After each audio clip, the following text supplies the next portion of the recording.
चलिए देखिए, इसके बाद है कि ये हमारा सेकेंड पार्ट है बच्चा। तो सबसे पहले आप सबों को गुड मॉर्निंग, सुबह का नमस्कार, सरस्वती माता की जय। सरस्वती माता का लाड़ प्यार आशीर्वाद आप सब पर बना रहे भरपूर। तो चलिए इसके बाद मिलते हैं। इसके बाद क्या है, हमारा यहाँ तक हो चुका था, इनकी मृत्यु तक हो चुका था, और इसके आगे से कहानी वाला पार्ट को देखते हैं। ठीक है, इस वीडियो के माध्यम से कहानी वाला पार्ट को देखेंगे। तो सबसे पहली बात है कि निराला की साहित्य साधना पुस्तक, ठीक है, एक कहानी भी लिखे थे इन्होंने। उस कहानी का नाम था निराला की साहित्य साधना पुस्तक। ठीक है, निराला की साहित्य साधना पुस्तक। ठीक है, उन्होंने लिखा था, और क्या लिखा था, इस पे लिखने के बाद इसको प्राइज मिला था, सम्मान यानी कि पुरस्कार मिला था। उस पुरस्कार का नाम था साहित्य अकादमी पुरस्कार। इस पुरस्कार का नाम क्या है भाई, तो साहित्य अकादमी पुरस्कार है। ठीक है, निराला की साहित्य साधना पुस्तक पर, ठीक है, इसको जो है ना प्राइज मिला था, इसका साहित्य अकादमी पुरस्कार मिला था। उसके बाद इसकी प्रमुख रचना कौन कौन से हैं, तो प्रमुख रचना में देखिए क्या आएगा, तो प्रमुख रचना हो जाएगा आचार्य जगह पे। तो प्रमुख रचना में क्या है, इन्होंने कौन कौन से अच्छे अच्छे ग्रंथ लिखे, कहानी लिखे, निबंध लिखे, क्या क्या लिखे थे, इसके बारे में जरा सा देखते हैं। तो सबसे पहला आचार्य रामचंद्र शुक्ल और हिंदी आलोचना। आचार्य रामचंद्र शुक्ल और हिंदी आलोचना। उसके बाद है भारतेंदु हरिश्चंद्र। उसके बाद क्या है, भारतेंदु हरिश्चंद्र है, यहाँ पे देख लीजिए, भारतेंदु हरिश्चंद्र। उसके बाद है प्रेमचंद और उनका युग। उसके बाद क्या है, प्रेमचंद्र और उनका युग। फिर है भाषा और समाज, भाषा और समाज भी है। ठीक है, भाषा समाज के बाद हो जाएगा महावीर प्रसाद द्विवेदी और हिंदी नवजागरण। महावीर प्रसाद द्विवेदी और हिंदी नवजागरण। भारत की भाषा समस्या, नई कविता और अस्तित्ववाद, भारत में अंग्रेजी राज और मार्क्सवाद। ठीक है, विराम चिन्ह तथा बड़े विराम चिन्ह हो गया, एक विराम चिन्ह भी लिखे हैं। उसके बाद है बड़े भाई आदि। ये इसकी रचना है, प्रमुख रचना। एक बार हम फिर से बोलते हैं कि इसकी प्रमुख रचना क्या क्या है। ठीक है, इसकी प्रमुख रचना क्या क्या देख लेते हैं। पहला है कि आचार्य रामचंद्र शुक्ल और हिंदी आलोचना, भारतेंदु हरिश्चंद्र, प्रेमचंद और उनका युग, भाषा और समाज है, महावीर प्रसाद द्विवेदी और हिंदी नवजागरण, भारत की भाषा समस्या, नई कविता और अस्तित्ववाद, भारत में अंग्रेजी राज और मार्क्सवाद, विराम चिन्ह तथा बड़े भाई आदि इनके प्रमुख रचना है। ठीक है, परंपरा का मूल्य देखो, यहाँ पे ध्यान दो। उसके बाद ध्यान दो कि परंपरा का मूल्यांकन पाठ की विधा या पाठ की जो ये कहानी है, रामविलास शर्मा के निबंध से लिया गया है, रामविलास शर्मा जी के ग्रंथ से लिया गया है। ठीक है, चलिए इसके बाद देखिए परंपरा का मूल्यांकन जो अभी आप पढ़ रहे हैं, परंपरा का मूल्यांकन जो पढ़ रहे हैं, ये पाठ की कहानी रामविलास शर्मा के निबंध से लिया गया है। ठीक है, रामविलास शर्मा, मैं यहाँ पे बता दूं कि ये रामविलास शर्मा जी इसी के ग्रंथ से लिया गया है। ये लिखे हैं तो इसी के ग्रंथ से लिया गया रहेगा ना, इसी के कहानी का एक छोटा सा भाग है। ये आपके 10th में संकलित कर दिया, जोड़ दिया गया है, और अभी आप पढ़ रहे हैं और हम पढ़ा रहे हैं। ठीक है, देखो यहाँ पे लिया गया है। यह निबंध समाज साहित्य परंपरा के पारस्परिक संबंध की मीमांसा एक साथ रूपाकार ग्रहण करती है। तो इस निबंध से हमें क्या क्या मिलता है, तो समाज की, साहित्य की और परंपरा का ज्ञान अच्छी तरह से मिल जाता है। अब एग्जाम में क्वेश्चन आएगा बच्चा कि परंपरा का मूल्यांकन से क्या शिक्षा मिलती है, तो परंपरा के मूल्यांकन से समाज का नॉलेज हो जाता है, साहित्य का नॉलेज हो जाता है, और ये ठीक है, परंपरा जो है, परंपरा के बारे में भी हम जानते हैं कि हमें किस प्रकार से जीवन निर्वाह करना चाहिए।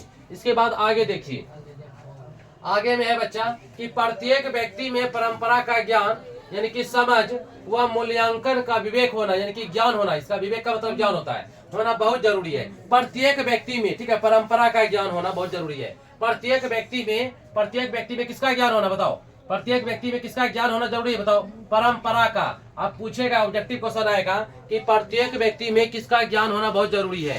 ठीक है, अब दे देगा 3 वो, एक दे देगा परंपरा का, किसका दोगे, परंपरा का ज्ञान होना बहुत जरूरी है, आता है एग्जाम में। कम ही आएगा, लेकिन आएगा। जरूरी नहीं कि मतलब प्रत्येक चैप्टर से, ठीक है ना, लेकिन जिस जिस चैप्टर से आएगा हम बोल देंगे कौन सा चैप्टर मतलब क्वेश्चन रहेगा, ठीक है। देखो उसके बाद है शर्मा जी के आत्मकथा। शर्मा जी का एक आत्मकथा है, अपनी कथा है, ठीक है, अपनी कथा, अपने बारे में उन्होंने कथा लिखा है। उस कथा का नाम है अपनी धरती अपनी लोग, ठीक है, अपनी धरती अपनी लोग। शर्मा जी के आत्मकथा का क्या नाम है? अपनी धरती अपनी लोग। शर्मा जी के आत्मकथा का नाम है अपनी धरती अपनी लोग, अपनी धरती अपनी लोग, ठीक है। चलो बार बार बोलते हैं साइड टाइम निकाल करके जो है ना, रील्स मत देखो, फेसबुक मत देखो, इंस्टाग्राम मत देखो। आधा घंटा मतलब स्पीड करके इस वीडियो को देख लो। आधा घंटा इस वीडियो को देख लेगा बेटा, सही बोल रहे जाइए, कार हो जाएगा तुम्हारा। मक्खन है, मक्खन है, ये मक्खन है, ठीक है, मक्खन है, ठीक है ना। चलो हम बार बार बोल रहे हैं, हम पहले तुमको बोले यहाँ तुमको एक भी चीज नहीं छोड़ेंगे, क्वेश्चन तक नहीं छोड़ेंगे, हम गर्दा उड़ा देंगे हम। लेकिन बाकी है कि तुम उस चीज को कैसे रखते हो, कैसे दिमाग में कपाड़ में घुसाओगे, ठीक है, तुम्हारे ऊपर डिपेंड करता है। समझ गया ना? मक्खन है, मक्खन। अगर एग्जाम में जाने से पहले अभी से भी अगर तो एक बार दो बार करके हर वीडियो देखोगे तो एक भी ऑब्जेक्टिव गड़बड़ाने वाला नहीं है, ऐसा जान लो। चलो उसके बाद है कि शर्मा जी के आत्मकथा क्या है? तो शर्मा जी का आत्मकथा है अपनी धरती अपनी लोग, ठीक है, अपनी धरती अपनी लोग है। शर्मा जी की आत्मकथा है अपनी धरती अपनी लोग है। चलो फिर से, जो साहित्य लिखना चाहते हैं उसके लिए परंपरा का ज्ञान आवश्यक है। एग्जाम में क्वेश्चन बहुत बार आया है कि साहित्य लिखने वाले को किसका ज्ञान होना आवश्यक है, ठीक है। जो साहित्य लिखते हैं उसको किस चीज का ज्ञान होना चाहिए?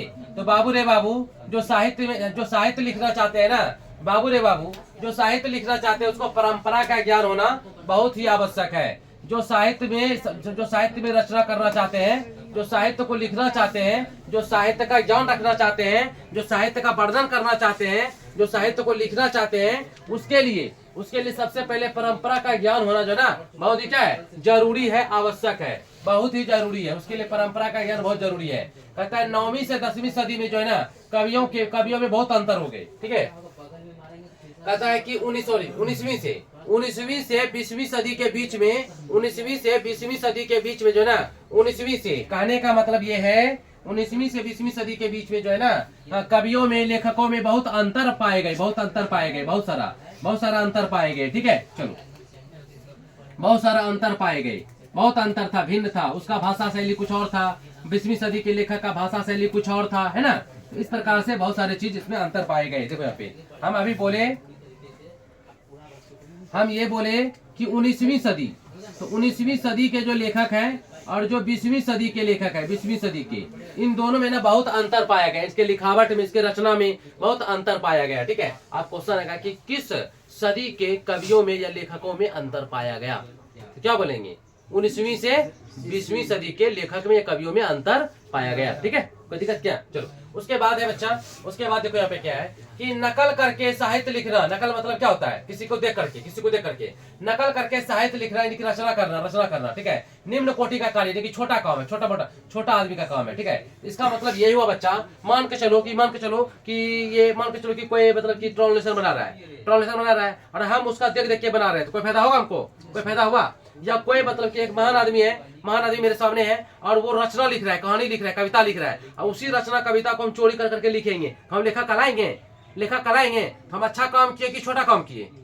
छोटा काम किए। तो वही बात यहाँ पे बोल रहा है, ठीक है। वही बात यहाँ पे बोल रहा है कि नकल करके यानी कि चोरी करके साहित्य लिखना, यानी कि कहानी लिखना, निबंध लिखना, ठीक है, निम्न कोटि का, निम्न मतलब छोटा काम है, छोटा कार्य, ठीक है। कुछ क्या है?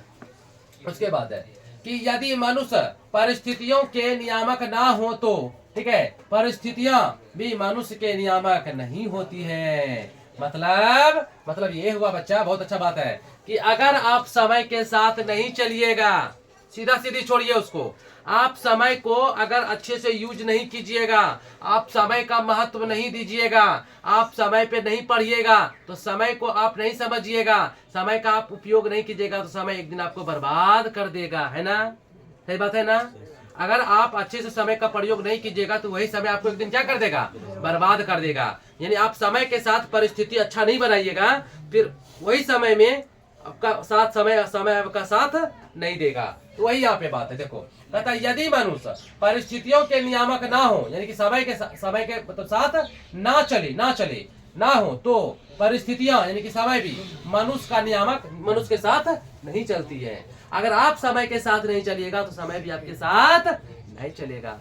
अभी तुम करोगे गुंडा वाला काम, अभी तुम करोगे गुंडा वाला काम, और फिर सोचोगे मेरे साथ कोई भला करे, होता है?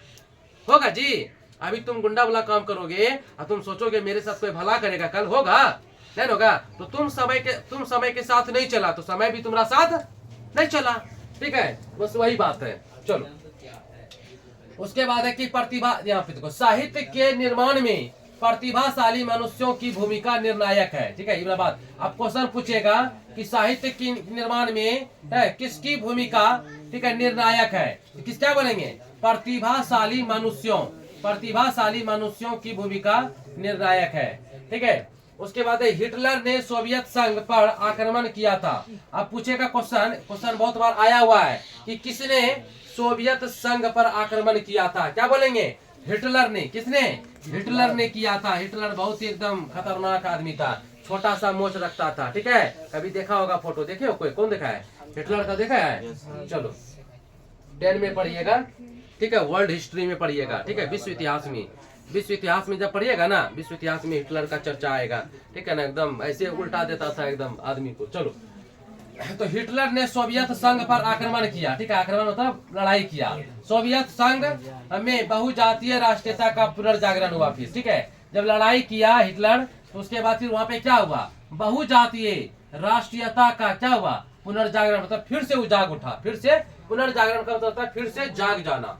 सोवियत संघ जो वहां पे था पहले से, तो दबा हुआ था। ठीक है, लेकिन जब हिटलर ने क्या किया? हिटलर ने सोवियत संघ पर आक्रमण किया, उसके बाद फिर क्या हो गया? क्या हुआ? सोवियत संघ में जो बहुजातीय राष्ट्रीयता था यहाँ का, वो क्या हुआ? फिर से जाग उठा। ठीक है, उसके बाद है 1917 में रूसी व गैर रूसी जातियों में बड़ा परिवर्तन भी हुआ। ठीक है, रामविलास शर्मा जी बता रहे हैं कि 1917 में रूस के था वो भी, जो रूस के नहीं थे उसको बोलते हैं गैर रूसी। क्या बोलते हैं उसको?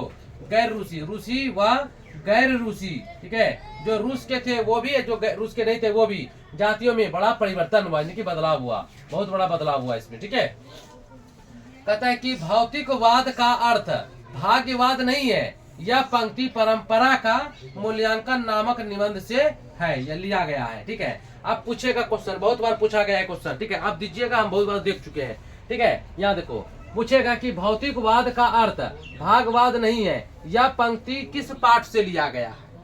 ठीक है, पूछेगा कि भौतिकवाद का अर्थ भाग्यवाद नहीं है, यह पंक्ति किस पाठ से लिया गया है?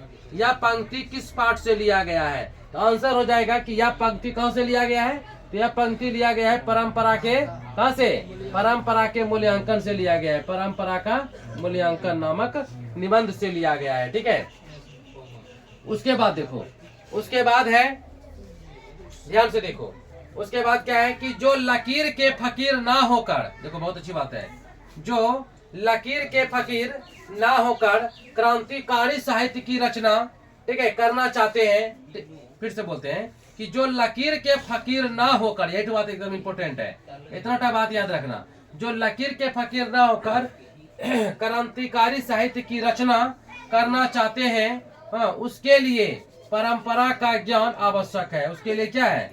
परंपरा का ज्ञान आवश्यक है। ठीक है, उसके लिए परंपरा का ज्ञान आवश्यक है। अब पूछेगा कि परंपरा का ये जो लकीर के फकीर ना होकर क्रांतिकारी साहित्य की रचना करना चाहते हैं, उसके लिए कैसा ज्ञान आवश्यक है? क्या बोलेंगे? उसके लिए क्या बोलेंगे? परंपरा का ज्ञान आवश्यक है। बस परंपरा है तो परंपरा वाला बात होगा। ठीक है, उसके बाद यहाँ पे जार शाही रूस में स्थित था। जार शाही एक सेना था, जार शाही, ठीक है ना, रूस में। जार शाही एक सेना का दल था जो कि रूस में स्थित है। कहाँ पे? रूस में था। पूछेगा जार शाही कहाँ का है? तो जार शाही दल या जार शाही सेना कहाँ का था? ठीक है, क्या बोलेंगे? रूस का था। ये भी आप वर्ल्ड इतिहास में पढ़िएगा। जार की सेना ना। चलिए, तो जार शाही कहाँ चलता था? तो रूस में था। जार शाही कहाँ चलता था? तो रूस में था। एग्जाम में क्वेश्चन कई बार आया है कि जार शाही कहाँ पे था, जार शाही कहाँ चलता था, दे देगा कनाडा में, रूस में, इटली में, ऐसे करके दे देगा। भारत में कहाँ होगा? तो रूस में मारिएगा, रूस में टिक मारिएगा। ठीक है, उसके बाद देखो, कहता है कि जाति अस्मिता का दृष्टि से इतिहास का प्रभाव विच्छिन्न व अविच्छिन्न है। ठीक है, जाति और अस्मिता की दृष्टि से इतिहास का जो प्रभाव है ना, विच्छिन्न और अविच्छिन्न है। उसके बाद देखिए, साहित्य की परंपरा का पूर्ण ज्ञान समाजवादी व्यवस्था से में संभव है।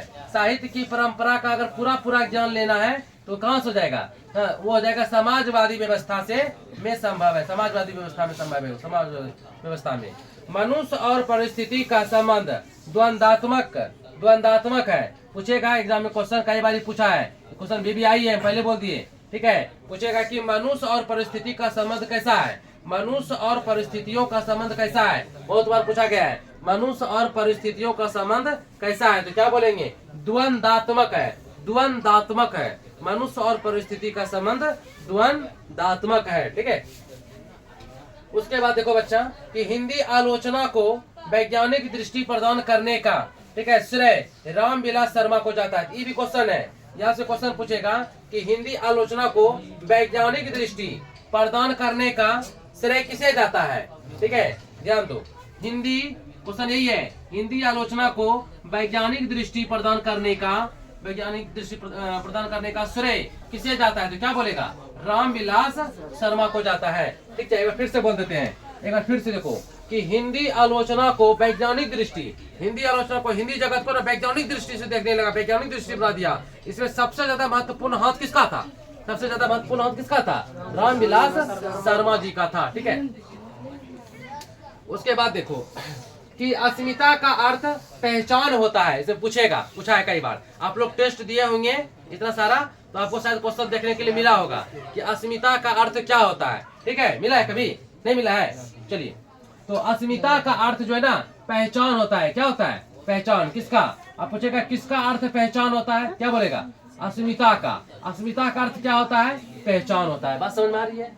ठीक है। उसके बाद देखो कहता है कि संसार में, संसार मतलब ये देखो यहाँ पे संसार है, ये संसार हो गया, ठीक है, ये संसार है। संसार बना दे तो फट से देख लो कि संसार को भी देखो, ये संसार क्या हुआ? बना दे, लो बना दिए संसार, लो संसार बन गया। हम जिस चीज में हाथ लगा देंगे ना वो फट से बन जाएगा। हम जिसमें हाथ लगा देंगे, बोलो सही है गलत? बोलो जल्दी से, बोलो सही है गलत बोलो। देखो संसार बन गया, बना। देखो कहता है संसार में, ये देखो संसार बन गया ना, है ना, ये संसार है ना, इसको बोलते हैं संसार। संसार यानी कि ग्लोब है, ठीक है, ग्लोब दुनिया ही है, ठीक है, समझ गया ना, दुनिया है, ठीक, कोई बात का। इसी में याद रखो, ये भूमध्य रेखा है, यहाँ पे भूमध्य रेखा है, भूमध्य रेखा है, भूमध्य रेखा है, ये भूमध्य रेखा है। भूमध्य रेखा के ऊपर में एक कर्क रेखा है, क्या ये? कर्क रेखा है। और इसी कर्क रेखा में भारत है, भारत है, भारत है, भारत है, इंडिया है, ठीक है, भारत है, समझ गया ना, इस जगह भारत है, ठीक है, कोई दिक्कत? और याद देखो, अगर ये उत्तर है, या उत्तर हो गया, ये उत्तर हो गया, दक्षिण हो गया, ये पूरब हो गया, पश्चिम हो गया, तो भारत कहाँ है? बताओ, भारत कहाँ है? संसार में भारत कहाँ पे है? बताओ। उत्तर और ये पूरब, तो उत्तर पूरब है, क्या? पूरब उत्तर दिशा में, कहाँ पे है? पूरब उत्तर दिशा में, है ना? उत्तरी पूर्वी क्या बोलेंगे इसको? उत्तरी पूर्वी बोलेंगे। भारत कहाँ है? तो पूरी दुनिया में भारत कहाँ है? तो उत्तरी पूर्वी भाग में है, उत्तरी पूर्वी भाग में है, देखो है ना, उत्तरी पूर्वी, है ना, तो दिक्कत क्या? चलो उसके बाद देखो, संसार का कोई भी देश बहुजातीय राष्ट्र की हैसियत से भारत का मुकाबला नहीं कर सकता है। संसार का कोई भी देश बहुजातीय राष्ट्र की हैसियत से भारत का, किसका भाई? तो भारत का क्या नहीं कर सकता है? भारत का क्या नहीं कर सकता है? मुकाबला नहीं कर सकता है, भारत का मुकाबला नहीं कर सकता है। क्यों नहीं कर सकता है? इसलिए नहीं कर सकता है कि भारत जो है ना राम रहीम की धरती है, भारत श्री कृष्ण की धरती है, भारत अंगराज कर्ण की धरती है, भारत बुद्ध की धरती है, भारत जैन की धरती है, भारत हिंदुओं की धरती है, सनातनियों की धरती है, ठीक है। भारत की धरती पे साक्षात माँ के कोख से भगवान पैदा होते हैं, भगवान पैदा होते हैं। इसीलिए कोई भी देश भारत का मुकाबला नहीं कर सकता है। कोई भी देश इस भारत का ये प्यारा सा चमचमाता हुआ जो भारत है, देख लो बच्चा, भारत बनाते हैं। इसी दुनिया में एक भारत देश है, इसी दुनिया में ना एक क्या है? भारत देश है। यहाँ देखो, यहाँ पे बताते हैं, पता नहीं बनेगा कि नहीं बनेगा, दूसरा नहीं, तो लोग मजाक मत उड़ाना, ठीक है। देखो यहाँ पे, चलो उसके बाद देखो यहाँ पे बना रहे हैं, चलो चलो, ये भारत बन गया ना, ये भारत बन गया। ठीक है, क्या बन गया ये भारत। ये भारत का मुकाबला कोई नहीं कर सकता है पूरी दुनिया में, इस भारत का मुकाबला कोई नहीं कर सकता है भारत माता का। ठीक है, क्योंकि भारत ही पूरे दुनिया में, भारत ही एक ऐसा देश है जहाँ पे माँ के कोख से भगवान पैदा होते हैं, माँ के कोख से गर्भ से भगवान पैदा होते हैं। ठीक है, ये ऋषि मुनियों की धरती है, तपस्वियों की धरती है, इसीलिए भारत का मुकाबला कोई भी राष्ट्र नहीं कर सकता है। ठीक है, रामविलास शर्मा जी इस पाठ से हमको समझाते हैं ना। चलो, उसके बाद है कि यहाँ राष्ट्रीयता एक जाति द्वारा दूसरी जाति पर राजनीतिक प्रभुत्व कायम करके स्थापित नहीं हुई है। कहता है कि यहाँ पे किसी भी तरह का राष्ट्रीयता ना, एक जाति को दबा दिए हम उस पर चढ़ के मालिक बन जाएंगे, ऐसा यहाँ नहीं होता है। ठीक है, भारत में सबको सब चीज मानने का है। हिंदू हिंदू मानेगा, मुसलमान मुसलमान मानेगा, सिख सिख मानेगा, बौद्ध बौद्ध मानेगा ना। सभी मतलब धर्म के लोग अपना अपना धर्म को मानने का पूरा पूरा अधिकार है। पूरे मतलब जितना भी लोग है सबको अपना स्टाइल से जीने का पूरा पूरा अधिकार है। यहाँ पे किसी को दबाने, किसी को कुचलने का इजाजत नहीं है। यहाँ पे किसी को दबा करके राजनीति नहीं किया जाता, ये परंपरा नहीं है, ये भारत की परंपरा नहीं है। क्या ये भारत की परंपरा है क्या? नहीं, ये भारत की परंपरा नहीं है। कहता यहाँ दूसरे जाति के लोगों को, ठीक है ना, या दूसरे जातियों को ना उसको दबा करके उस पे ना उसको प्रभुत्व कायम करना, स्थापित करना, ये नहीं है यहाँ पे, नहीं है, ये नियम नहीं है यहाँ पे। ठीक है, चलो उसके बाद कहता है देश की संस्कृति से यानी देश है ना, हमारे देश में पवित्र ग्रंथ है, हमारे देश में पवित्र ग्रंथ है। देखो हमारे देश में पवित्र ग्रंथ क्या है? हमारे देश में पवित्र ग्रंथ है रामायण। क्या है? रामायण 1 नंबर में। 2 नंबर में कौन है रे?